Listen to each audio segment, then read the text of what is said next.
ભગવાનનો ભક્ત છે ને એ કપાળમાં તિલક કરીને એ બતાવે છે કે અમારા ભગવાનનું સૌભાગ્ય છે. હનુમાનજીને સિંદૂર શું કામ લાગે છે? સીતાજી એક વખત શેથામાં સિંદૂર પૂરતા હતા તો હનુમાનજીએ પૂછ્યું કે એમાં આ શેથામાં સિંદૂર શું કામ પૂરો છો? તો સીતાજીએ રમત રમતમાં હનુમાનજીને કહ્યું કે બજરંગ, આ અમે શેથામાં સિંદૂર પૂરીએ ને તો અમારા સ્વામી રામને અમે બહુ વાલા લાગીએ. તો હનુમાનજીએ કહ્યું, શેથામાં સિંદૂર પૂરવાથી જો રામને આટલા વાલા લાગતા હો તો લાવો સિંદૂરનો ડબ્બો મારી પાસે. હનુમાનજી આખા શરીરે સિંદૂર લગાવી દીધો કે અમે તો ભગવાનના ભક્ત છીએ, અમારા ભગવાનના વાલા જ થવું છે અમારે. ગળામાં માળા ધારણ કરવી જોઈએ. એક શીખ ધર્મના સરદારજીને 5-7 મીટરના કપડાની પાઘડી એને વજનદાર નથી લાગતી. આપણને આપણા હિન્દુ ધર્મનું તિલક વજનદાર લાગે છે. એક ઇસ્લામ ધર્મના બિરાદરને એની માથેની ટોપી, એની દાઢી એને શરમરૂપ નથી લાગતી. આપણને હિન્દુઓને ગળામાં રુદ્રાક્ષ અને તુલસીની માળા આપણને શરમજનક લાગે છે. ક્યાં પહોંચી ગયા આપણે? હું ઘણી વાર કથાની અંદર કહું, સોસાયટીમાં કૂતરાઓ બહુ હેરાન કરતા હોય ને તો પછી પેલા સોસાયટીમાં રહેવાવાળા લોકો હોય ને મ્યુનિસિપાલિટીમાં કમ્પ્લેન કરે કે ભાઈ અમારી શેરીમાં કૂતરાઓ અમને બહુ હેરાન કરે છે. એટલે મ્યુનિસિપાલિટીવાળા ડબ્બો લઈને આવે અને કૂતરાઓને બધાને ડબ્બામાં પૂરીને લઈ જાય. મ્યુનિસિપાલિટીવાળા બધાય કૂતરાને ડબ્બામાં પૂરે, પણ જે કૂતરાના ગળામાં પટ્ટો હોય ને એની ડબ્બામાં ન પૂરે. શું કામ? ગળામાં પટ્ટો હોય ને એટલે નક્કી થાય કે આ કોકનો પાળીતો છે. એમ યમરાજાની મ્યુનિસિપાલિટી જ્યારે આવવાની ને ત્યારે પટ્ટા વગરના જેટલા હશે ને એને બધાને ડબ્બામાં પૂરી લઈ જશે, પણ જેના ગળામાં તુલસીનો કે રુદ્રાક્ષનો પટ્ટો હશે ને તો યમરાજા વિચાર કરશે કે આ તો ભગવાનનો પાળીતો છે, આ તો ભગવાનનો છે, આને ન લઈ જવાય, કારણ કે આ તો ભગવાનના ધામમાં જવાનો અધિકારી છે. અને ગળામાં માળા છે ને એટલા માટે મોટું કામ કરે છે કે ગળાની કંઠી છે ને એ તમને અમુક કામ કરતા છે ને ગળાની કંઠી તમને રોકશે કે ભલા માણસ, તારા ગળામાં માળા છે, તારા કપાળમાં તિલક છે, તારાથી આવું ન બોલાય, તારા ગળામાં માળા છે, તારાથી આ ન ખવાય, તારા ગળામાં માળા છે, તારાથી આમ ન જીવાય. શું કામ? ગુરુજીના નામની હો માળા છે ઢોકમાં, ગુરુજીના નામની હો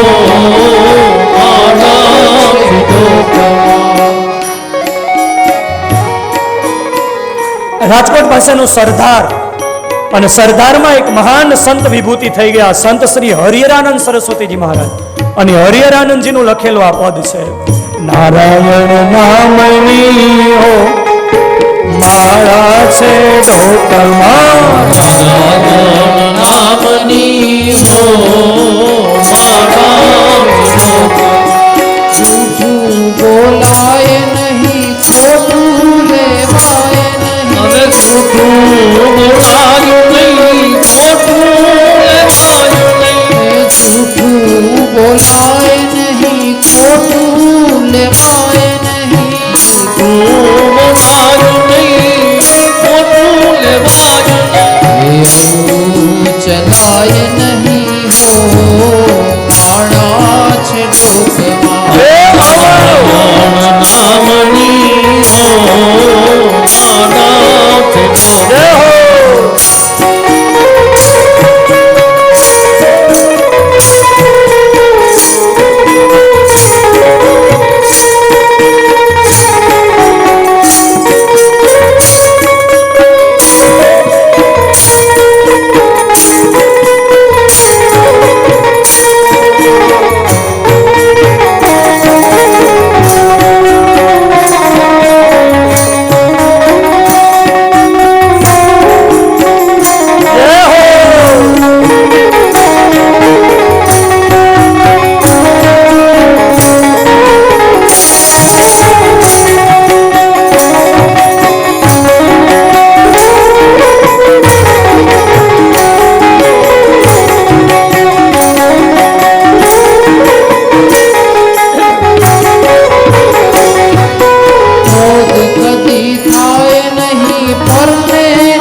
સુખમાં છકાય નહીં, દુઃખમાં ડરાય નહીં. સુખમાં છકાય નહીં ને દુઃખમાં રડાય નહીં. સુખમાં છકાય નહીં, દુઃખમાં ડરાય નહીં. ભક્તિ ભૂલાય નહીં હો માળા છે લોકમાં. હે ગુરુજીના નામની હો માળા છે લોકમાં. હરિહરાનંદ કહે સત્યને ચુકાય નહીં. હરિહરાનંદ કહે સત્યને છુપાય નહીં. હરિહરાનંદજી કહે સત્યને ચુકાય નહીં. હરિહરાનંદ કહે સત્યને છુપાય. હવે નારાયણ વિસરાય નહીં હો મારા છે લોકમાં. નારાયણ વિસરાય નહીં હો માળા છે લોકમાં. હે ગુરુજીને નારાયણ ગુરુજીના નામની હો મારા છે લોકમાં. ગુરુજીના નામની હો માળા છે લોકમાં. શ્રીમન નારાયણ નારાયણ નારાયણ શ્રીમન નારાયણ નારાયણ નારાયણ. હે ભગવાન નારાયણ નારાયણ નારાયણ નારાયણ નારાયણ નારાયણ. શ્રીમન નારાયણ નારાયણ નારાયણ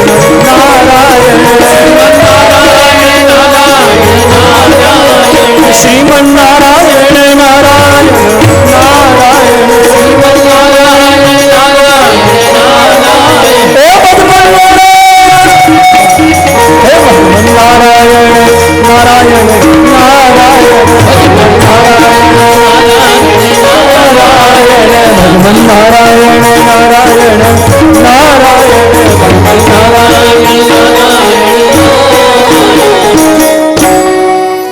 હવે નારાયણ વિસરાય નહીં હો કારણ માળા છે.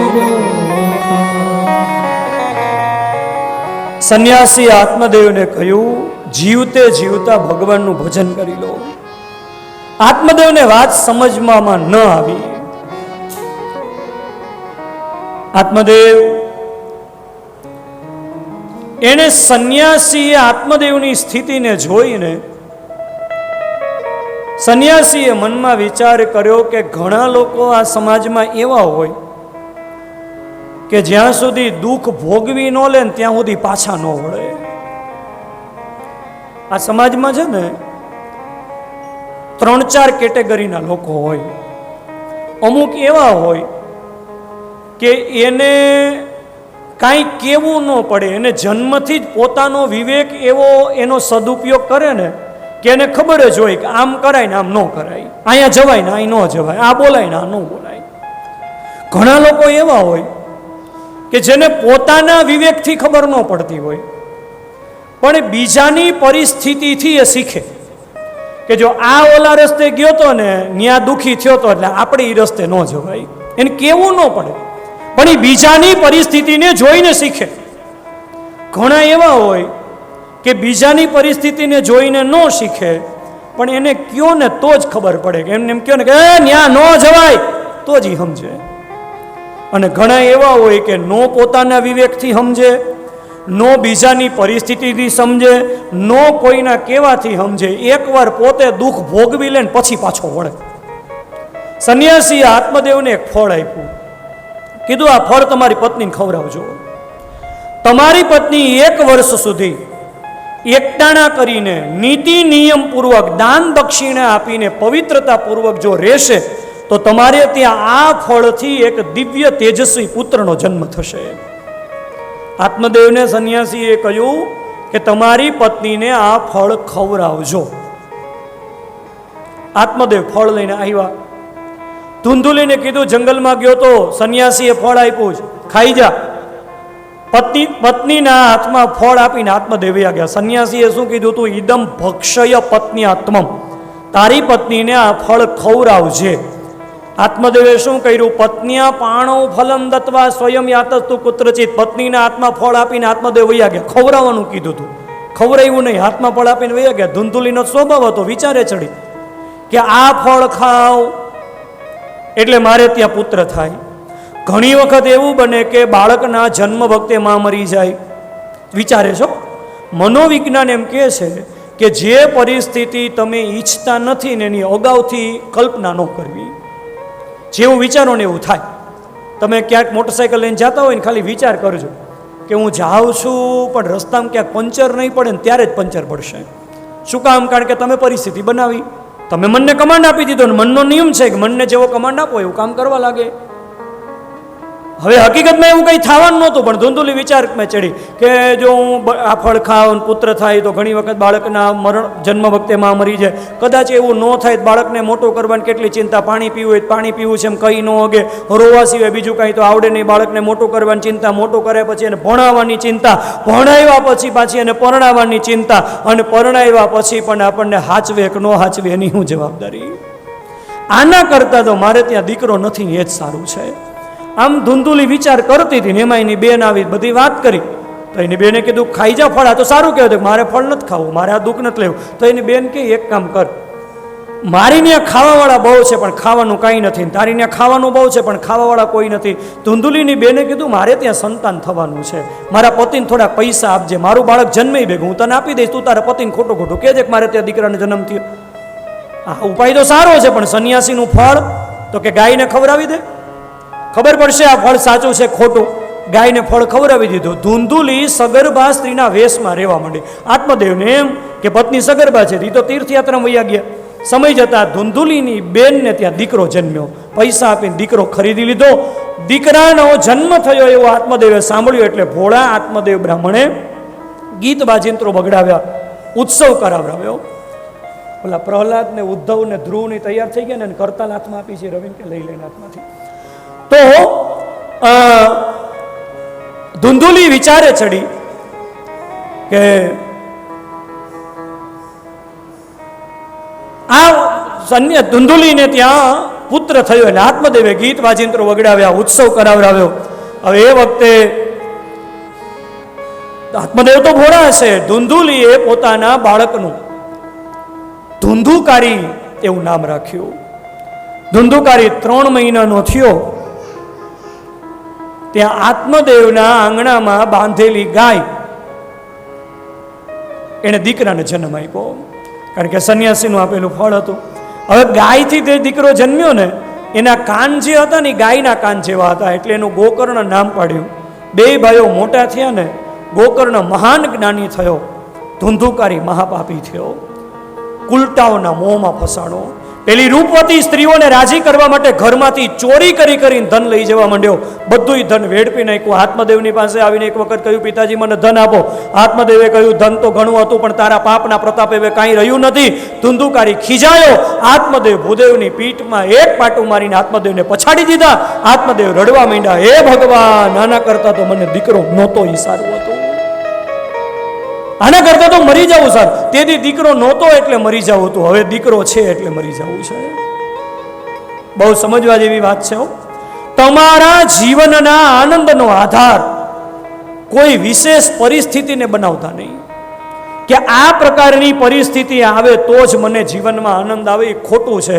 કારણ કે ઘણા લોકો મેં એવાય જોયા છે કે દીકરા નથી છતાં એવા આનંદથી રહે છે, અને ઘણા મેં એવાય જોયા છે કે દીકરા 4 છે છતાંય ઘરડા ઘરમાં બેઠા છે. ધુંધુલી આત્મદેવને તે દિવસે સંન્યાસીએ કહ્યું હતું, પણ આત્મદેવને વાત સમજમાં નહોતી આવી. ધુંધુકારીની એક પાટું પડીને વાત ગળે ઉતરી ગઈ. ઘણી વખત આપણે જમવા બેઠા હોય ને, કોળિયો ગળે અટવાઈ જાય, પછી બહુ ઓતરાશ જાય ને એટલે કોળિયો નો પેટમાં જાય નો બહાર આવે, એટલે ઉધરસ આવવા માંડે ને. કોઈક અનુભવી માણા હોય ને વાહામાં એક ધૂંબો મારે ને, સમજાય છે વાત, પેલો કોળિયો પેટમાં ઉતરી જાય. એમ ઘણા લોકો એવા હોય કે એક પાટું પડે ને, એક થપાટ એવી આવે ને, વાત ગળે ઉતરી જાય. ઓમ સમજાયવા ન સમજે. એટલા માટે તો આપણે ત્યાં છે ને કાઠિયાવાડમાં કહેવત છે કે જેને કોઈ ન પૂગે ને, લે હાલે તમને બધાને ખબર છે, તરત કહેવત કોઈ પૂરી બોલવા જ ન દે, તરત અધૂરી કહેવત પૂરી કરી દે. આ નિયમ છે. છોકરો નાનો હોય ને એટલે બાપ છોકરાને રમાડતો હોય ને ખોળામાં બેસાડીને, એટલે રમાડતા રમાડતા શું કે, આ તો મારી આંખનો, વાહ સરસ, તમારી સમજદારીને ધન્યવાદ. આ તો મારી આંખનો તારો છે. પણ સંતો કે તું ધીરો રે, ઈ તારી આંખનો તારો મોટો થાય એટલે તને થોડા દિવસે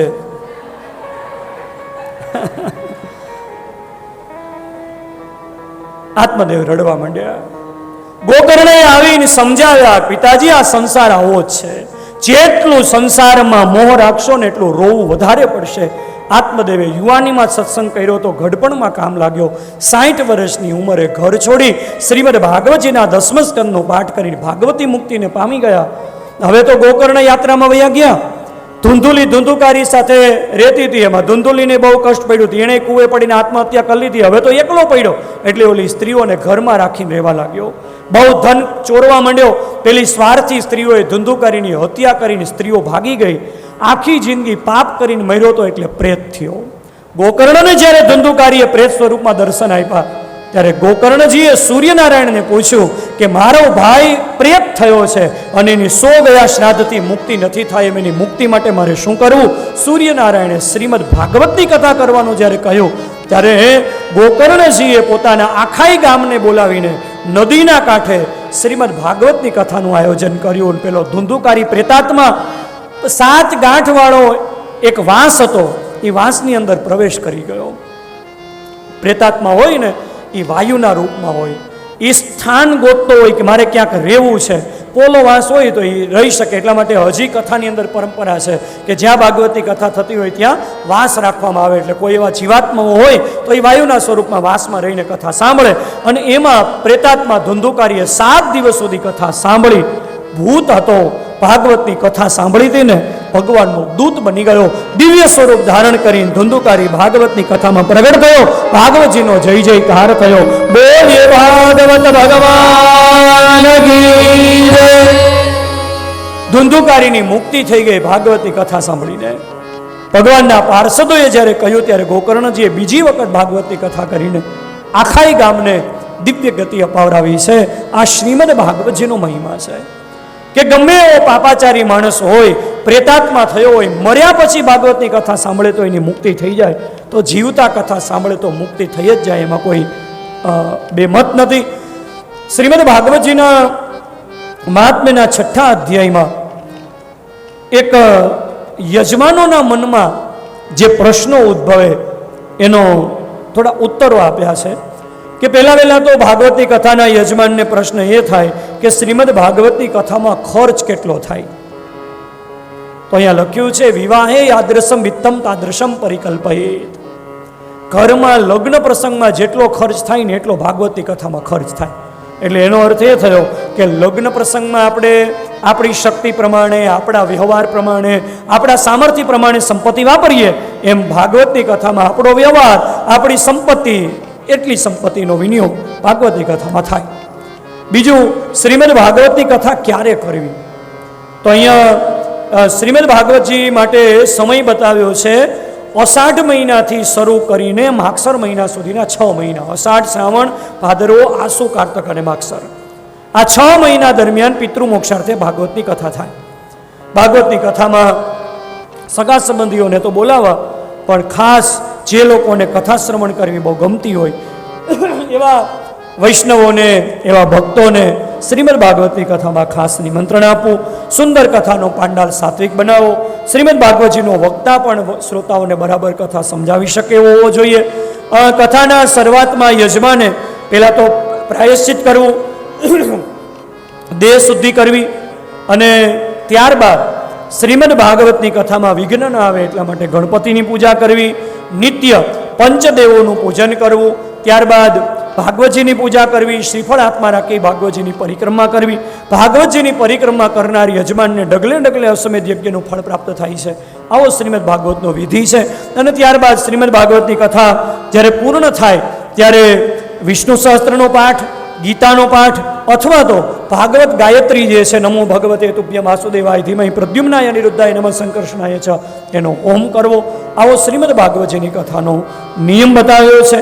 આ શ્રીમદ ભાગવતજીની કથાનું મહાત્મ્ય પદ્મપુરાણમાં સનકાદિ કુમારો દેવર્ષિ નારદજીને સંભળાવતા હતા. નૈમિષારણ્યમાં સૂતજી શૌનકાદિ મુનિઓને આ કથા સંભળાવતા કહે છે કે જે વખતે સનકાદી કુમારો અને નારદજીની કથા ચાલતી હતી અને બધાય વૈષ્ણવોના ચિત્તમાં સાક્ષાત પરમાત્મા બિરાજમાન હતા અને એમાં અચાનક જેવી રીતે સમુદ્રમાં ભરતી આવે એમ ભાગવતજીની કથામાં શુકદેવજી મહારાજનું આગમન થયું. શુકદેવજી પધાર્યા, શ્રીમદ ભાગવતના વરિષ્ઠ વક્તા, અને એ જ્યારે આવ્યા ને ત્યારે શ્રીમદ ભાગવતજીના શ્લોકોનું પઠન કરતા કરતા આવ્યા છે. અહીંયા સુખદેવજી 4 શ્લોકો બોલ્યા છે.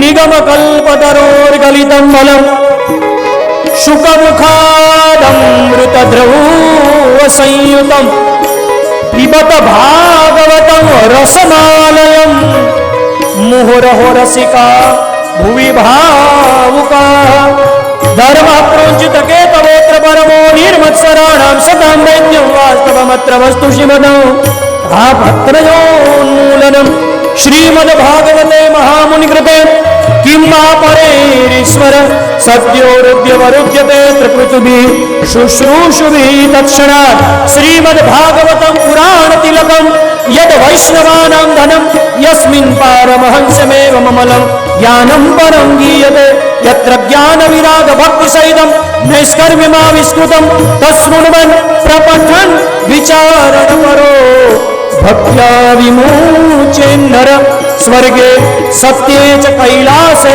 वैकुंठे नास्त्ययं रस अतः पिबन्तु सद्भाग्या मामा मुञ्चत कर्हिचित्. आ श्रीमद् भागवतનો રસ વૈકુંઠમાં નથી, કૈલાસમાં નથી. આ ભાગવતનો રસ બ્રહ્મલોકમાં પણ નથી. આ ભાગવતનો રસ કેવલ અને કેવલ પૃથ્વી ઉપર છે. માટે હે ભાવુકો, આ ભાગવતના રસનું વારંવાર પાન કરો. આવું બોલતા બોલતા જ્યારે સુખદેવજી આ કથાની અંદર પધાર્યા અને ત્યારે સુખદેવજી મહારાજને જ્યારે પધારેલા જોયા, બધા ઋષિઓ પરમાનંદમાં આવી ગયા. સુતજી કહે છે સૌનક આદિ મુનિઓને સુખદેવજીને પધારેલા જોયા ત્યારે કથાની સમાપ્તિમાં બધા ભક્તો નાચવા લાગ્યા, બધા ભક્તો ઉત્સવ કરવા લાગ્યા. પ્રહલાદ તાલધારી તરલ ગતિ તયા ઉદ્ધવ કાંસ્યધારી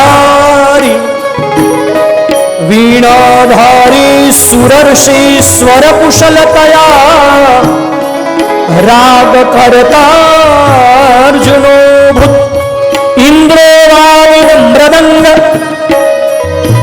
જય જય સુકરા કીર્તને તે કુમારા યતરાગ્રે ભાવવક્તા સરસ રચનયા વ્યાસપુત્રો બભૂવ.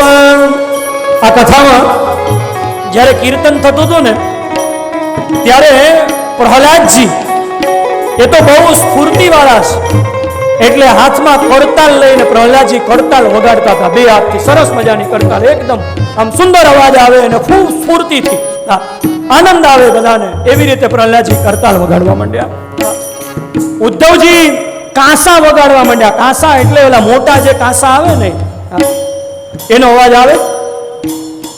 જો આ કાંસા વાગે છે, પેટને સજ વોલ્યુમ આપો. ઉદ્ધવ કાંસ્યધારી વીણાધારી સુરર્ષિ દેવર્ષિ નારદજી વીણા વગાડવા માંડ્યા.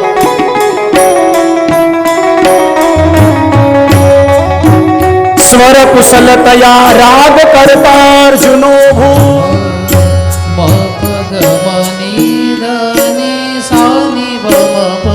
અર્જુનજી રાગ કરવા માંડ્યા, આલાપ કરવા લાગ્યા.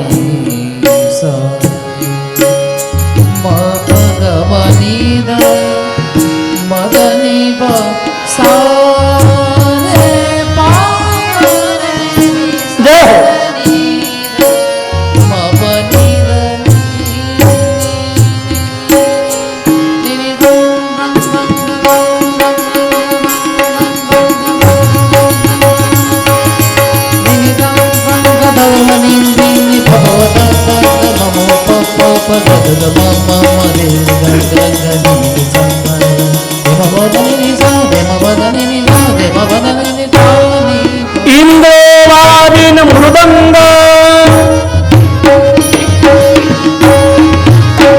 ઇન્દ્ર મૃદંગ ગવાડવા લાગ્યા.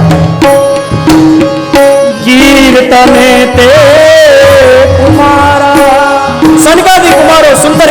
કરવા લાગ્યા. જય હો.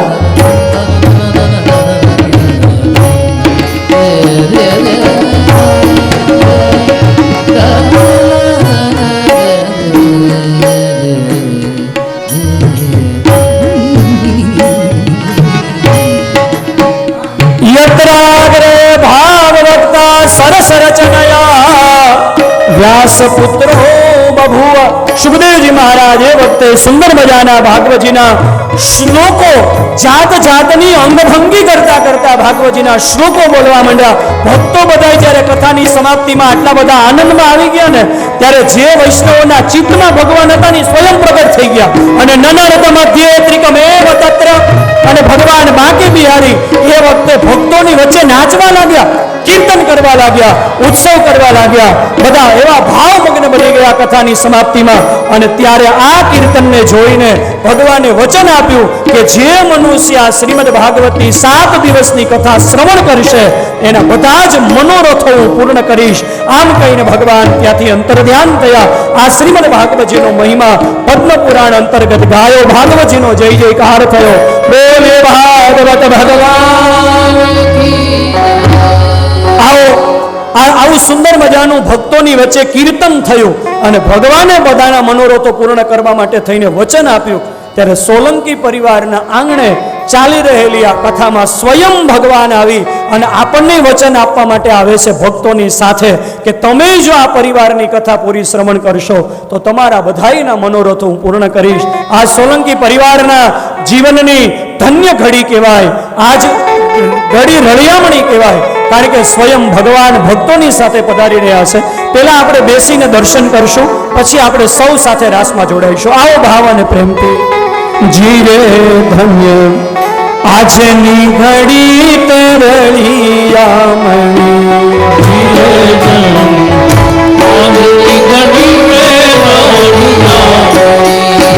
જીરે ધન્ય આજની ઘડી તે રળિયા. અરે હાલો હાલો.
સાથે રાસમાં જોડાઈએ. ભાઈઓ બહેનોને આનંદ આવે તો થોડીક વાર અહીંયા નીચે રાસ લેવાની છૂટ છે. ભાવ અને પ્રેમથી સૌ આવો.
श्री बाल कृष्ण लाल की, बाके बिहारी लाल की जय।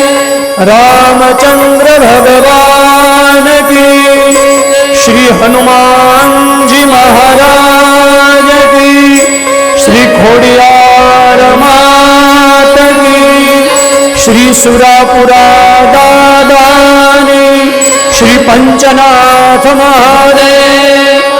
आज के आनंद की प्रेम से बोलो नमः पार्वती पते। हर हर महादेव।